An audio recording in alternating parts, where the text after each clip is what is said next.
Assalamualaikum warahmatullahi wabarakatuh. Perkenalkan, nama saya Annisa, NIM 1901010010164X4F. Saya akan menjelaskan materi tentang teori inflasi. Pengertian inflasi. Inflasi merupakan suatu proses meningkatnya harga-harga secara umum dan terus-menerus atau kontinu. Fenieris dan Sebold mendefinisikan inflasi sebagai kecenderungan meningkatnya tingkat harga umum secara terus-menerus sepanjang waktu. Dari pengertian tersebut dapat dianalisis bahwa telah dikatakan inflasi jika 1. Terjadi kenaikan harga.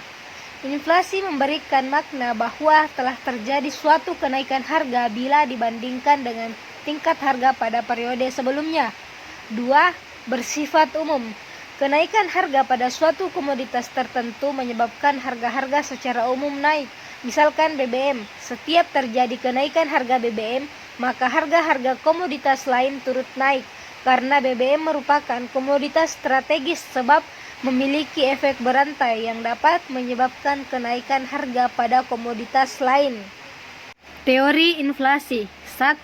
Teori kuantitas dipelopori oleh Irving Fisher yang menekankan bahwa inflasi dipengaruhi oleh pertambahan jumlah uang yang beredar dan anggapan masyarakat terhadap kenaikan harga atau faktor psikologis. 2. Teori Keynes. Teori ini dikemukakan oleh John Maynard Keynes, di mana inflasi terjadi karena ada sebagian masyarakat yang menginginkan kehidupan di luar batas kemampuan ekonominya. Dalam teori ini, inflasi dianggap sebagai sebuah proses perebutan bagian rezeki antara kelompok-kelompok sosial atau para pelaku ekonomi yang mau bagian lebih besar dari yang bisa disediakan masyarakat itu sendiri. 3. Teori strukturalis.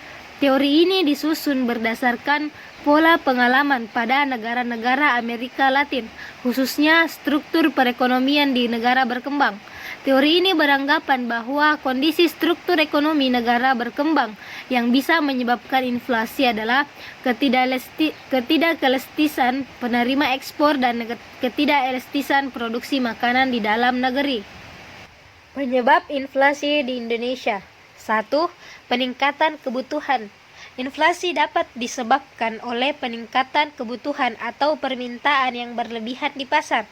Karena adanya hukum supply atau demand, seiring dengan meningkatnya permintaan, maka harga pun akan meningkat sehingga menyebabkan inflasi.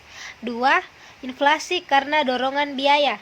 Inflasi dorongan biaya berarti terjadi kelangkaan dalam produksi atau distribusi barang, sehingga harga barang menjadi naik. Berkurangnya produksi atau distribusi barang disebabkan oleh peningkatan biaya, misalnya dalam hal produksi barang. 3. Mencetak banyak uang. Apabila suatu bank sentral mencetak uang dalam jumlah yang lebih banyak, maka pasti akan menimbulkan inflasi karena jumlah uang yang beredar sangat memiliki peran dalam menentukan nilai mata uang tersebut. Dampak inflasi. Menurut Pratama Raharja dan Manurung, inflasi memiliki beberapa dampak buruk terhadap individu dan masyarakat, yaitu 1. Menurunnya tingkat kesejahteraan masyarakat. Inflasi menyebabkan daya beli masyarakat menjadi berkurang atau malah semakin rendah, apalagi bagi orang-orang yang berpendapatan tetap. 2.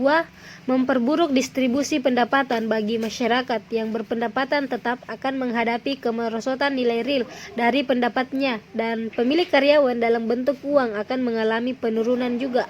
Yang ketiga, terganggunya stabilitas ekonomi. Inflasi mengganggu stabilitas ekonomi dengan merusak perkiraan atau ekspektasi atas kondisi di masa depan para pelaku ekonomi.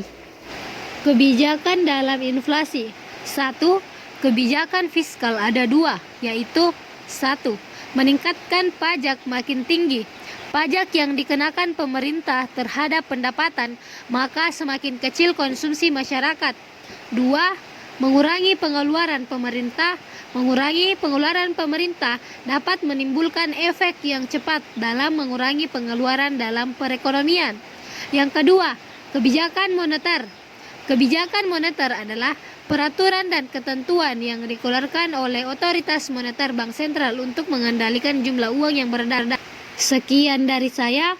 Wassalamualaikum warahmatullahi wabarakatuh.